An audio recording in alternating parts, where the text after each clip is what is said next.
Live from Keene, New Hampshire, the most watched TV news show in Keene, the Keene Weekly News with Mark Edgington. Coverage of local and national events starts now. Good evening. My name is Mark Edgington, and you're watching the Keene Weekly News. Today is August 31st, 2007. Thanks for watching.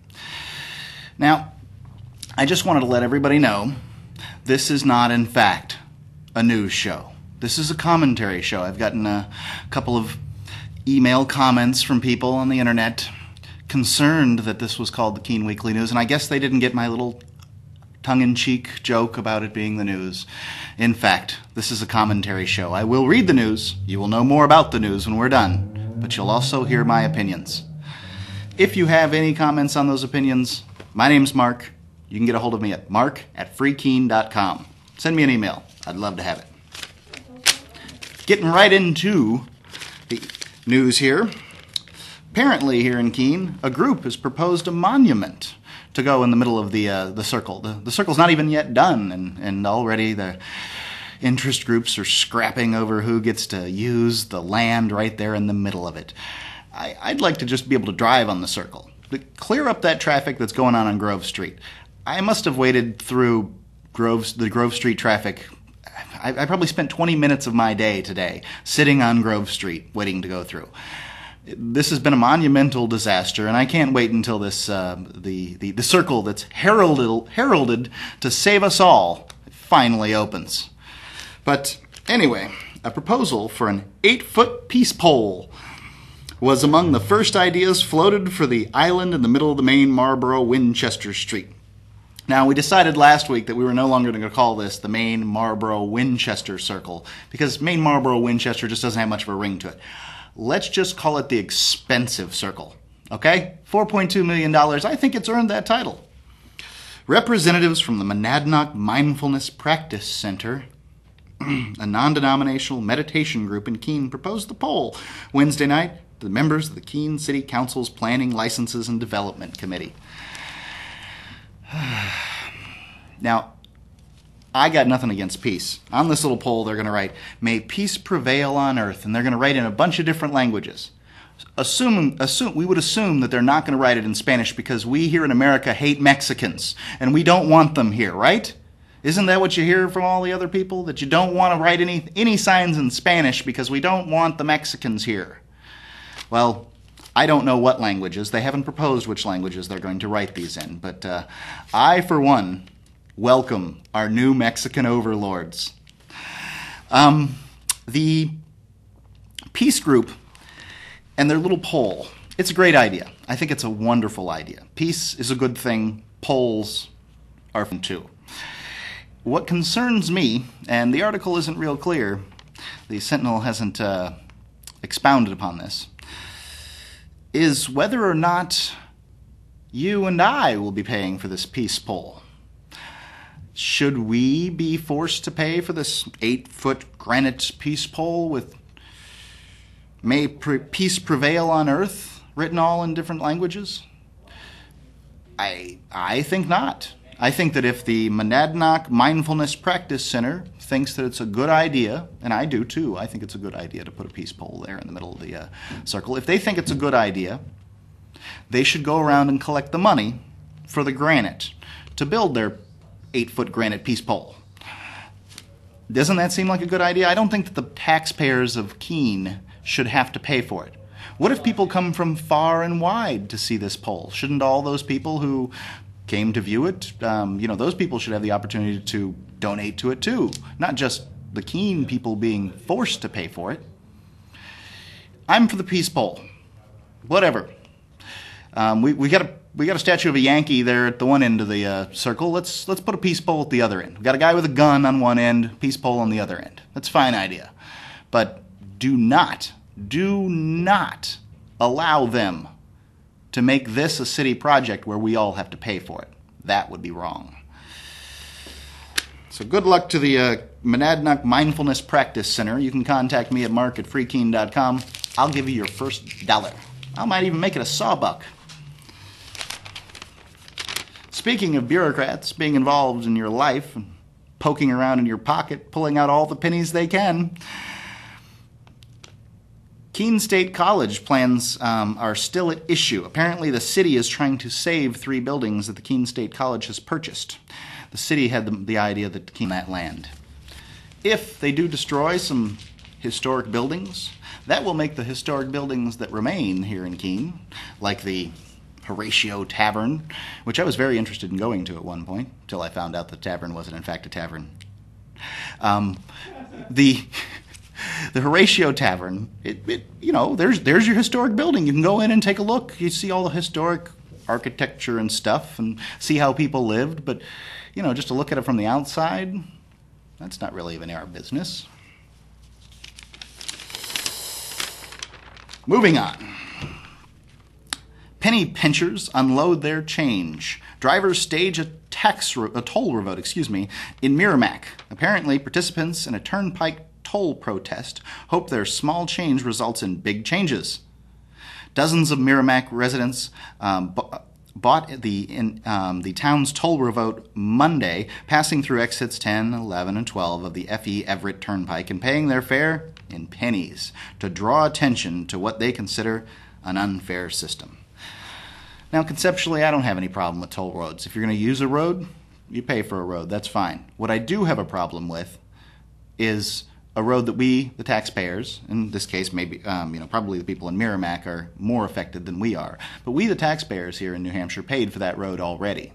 It was our money that built it. And then they put a toll in place to pay for the road again. And they say that it's going to be temporary, and it never is. Tell me, please tell me, one government program you can think of that actually went away. I mean, there's still the Tennessee Valley Authority from when Roosevelt was in office. We were still, until very recently, paying taxes on our cell phones for the Spanish-American War. The government never gets rid of any revenue streams. It only increases them.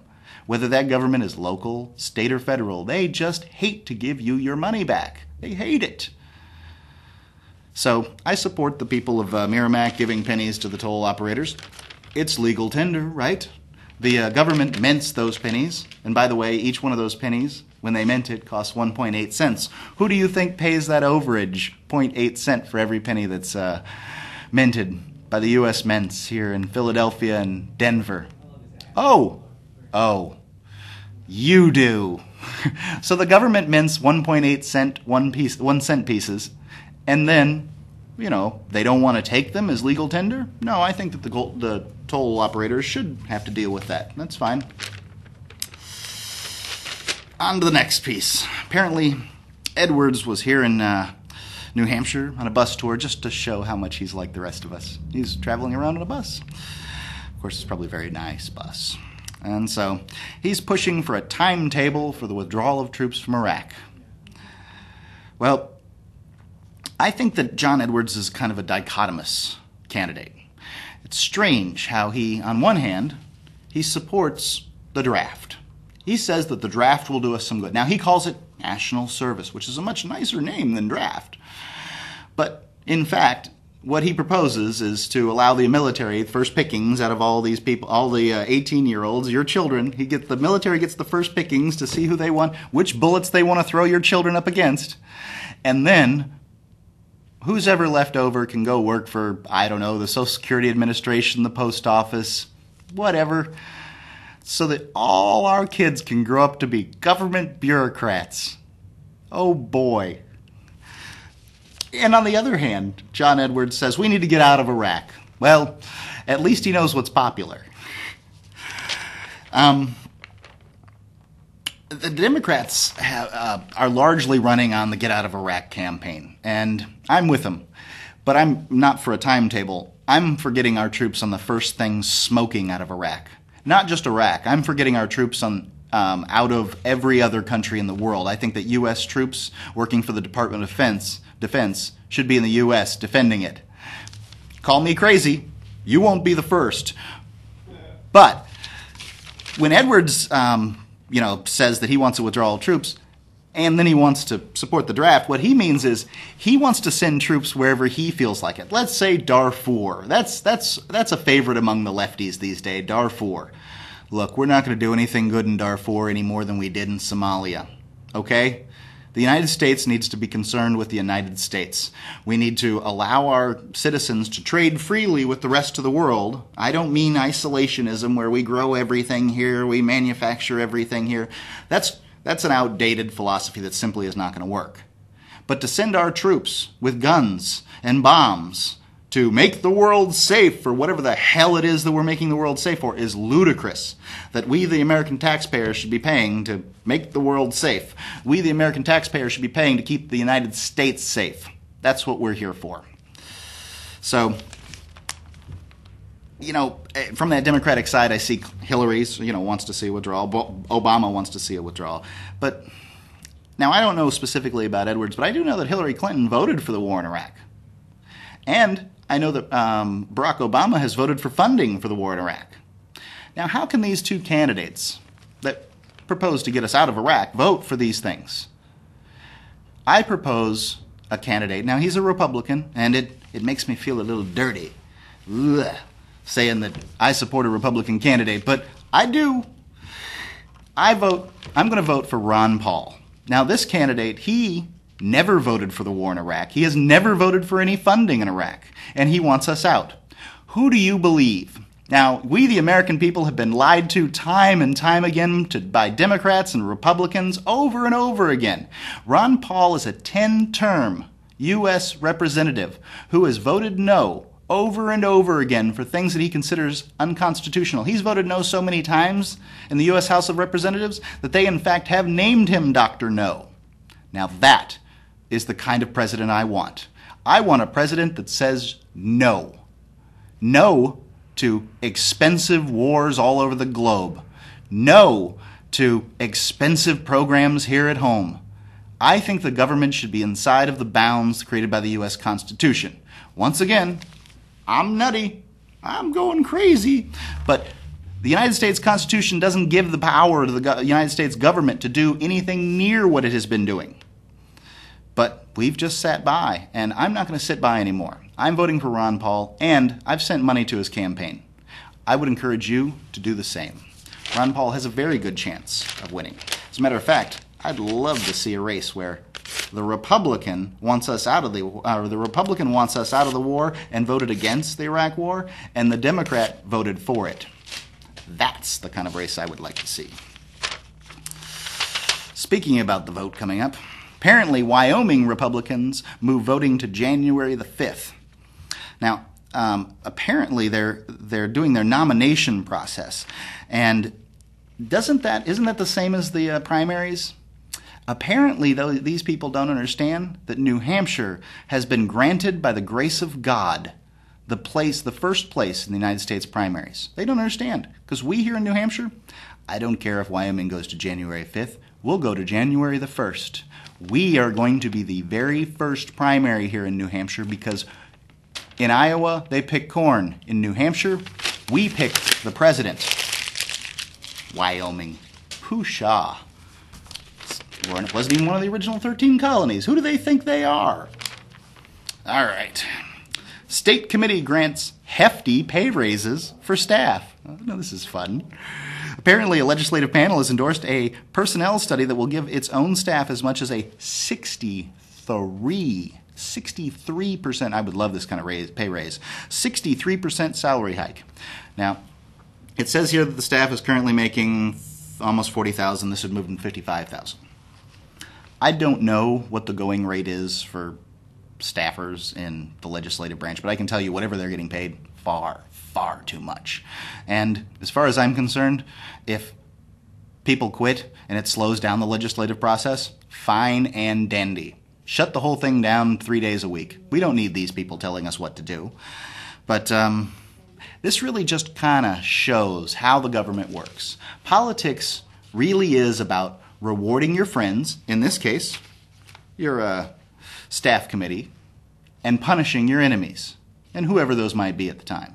So if you can watch politics and keep that in mind, reward your friends, punish your enemies. This is what elected officials do every single time. Sometimes you're going to be their friend. Sometimes you're going to be their enemy. Every time they're going to take your money. Here's a very disturbing story. Parents plan to sue school to see the images. Well, they don't say what kind of images, but if you read the article, you'll find out. Apparently, there's a coach, athletic director Bill Hutchford Hubrich had clothed pictures of their daughters matched with pornographic pictures in a school-issue laptop. Now, some parents want to see these pictures to know what it was that this guy was doing. Now, and the school's doing an internal investigation. Now, who pays for this school? We do.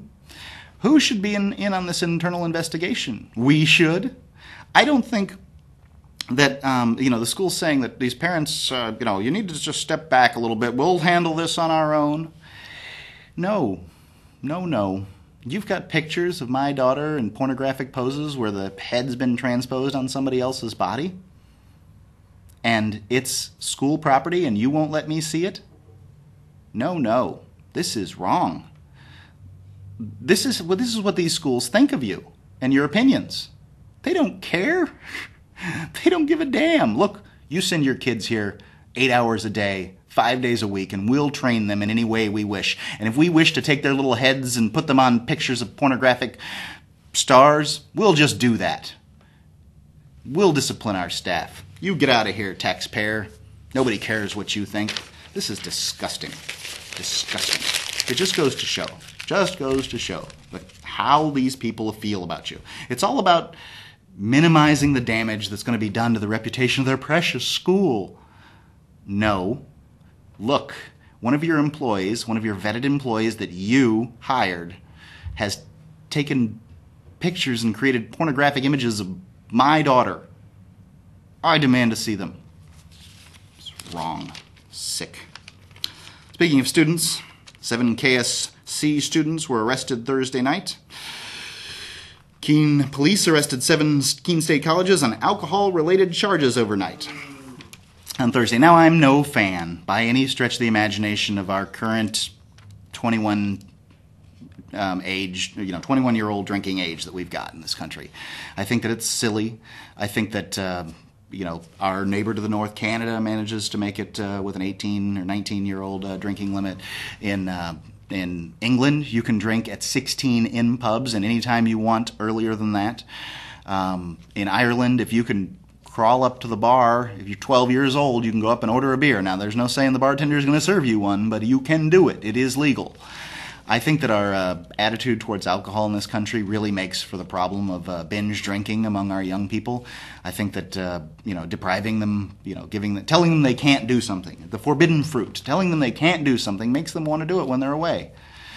But this is the message to the Keene State students. Hey, if you act like adults, you'll get treated like them. It wasn't the students that were at the quiet party that got arrested. It was the students at the noisy party.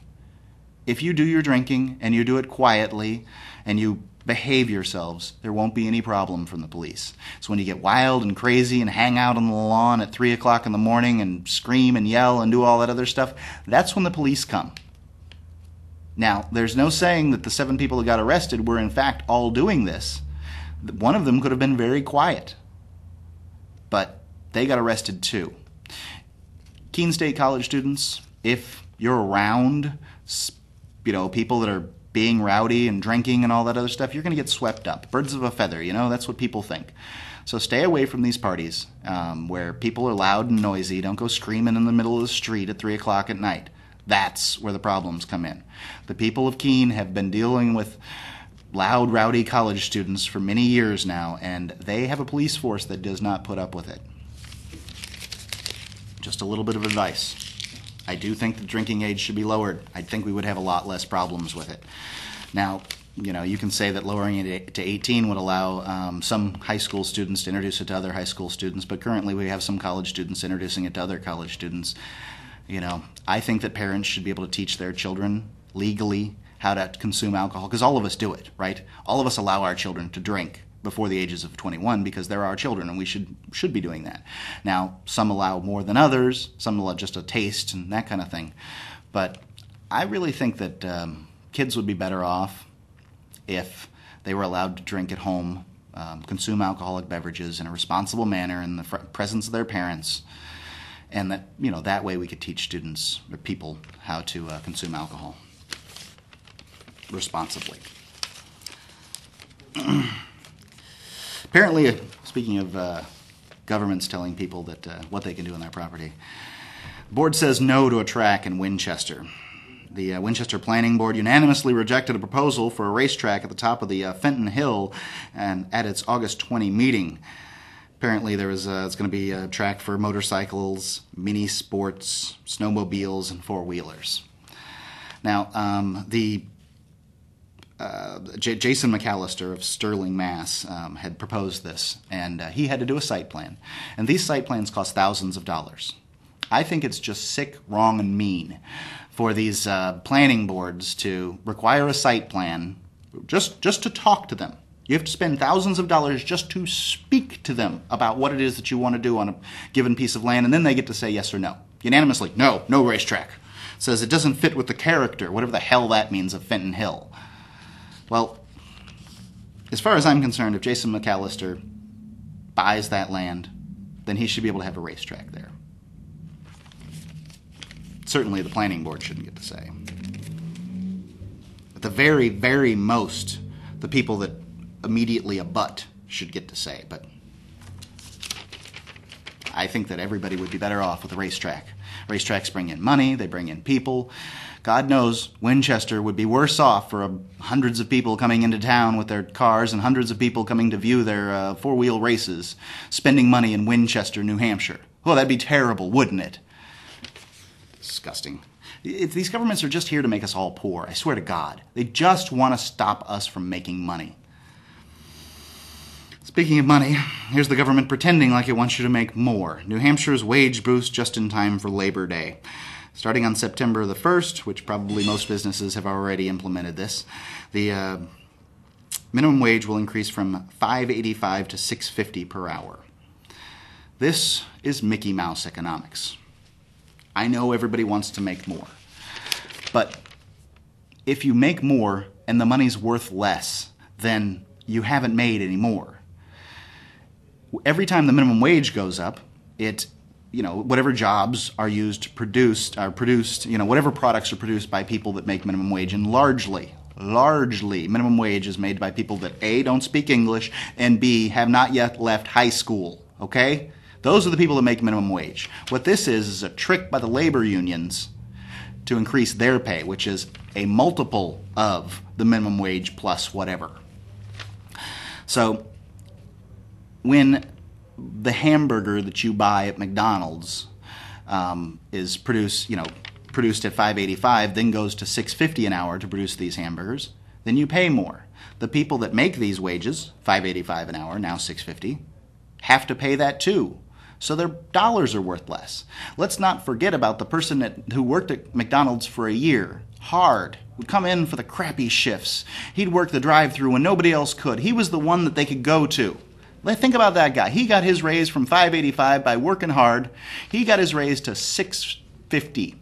Now, because the New Hampshire legislature says it's the right thing to do, says it's illegal to do otherwise, everybody gets raised to $6.50. Isn't that wrong to that guy? Isn't it wrong to the guy that, managed to get his raise by the sweat of his brow? Now everybody gets $6.50? I think it's a shame that we do that to people, personally. My name is Mark Edgington. This is the Keene Weekly News. You can contact me at mark@freekeene.com. Like I said, the Keene Weekly News is not, in fact, news. It's an overview of the news with my commentary thrown in. If you couldn't figure that out by the end of this television show, well, now you know, because I told you. Don't be fooled. Mark Edgington, Keene Weekly News. Thanks very much.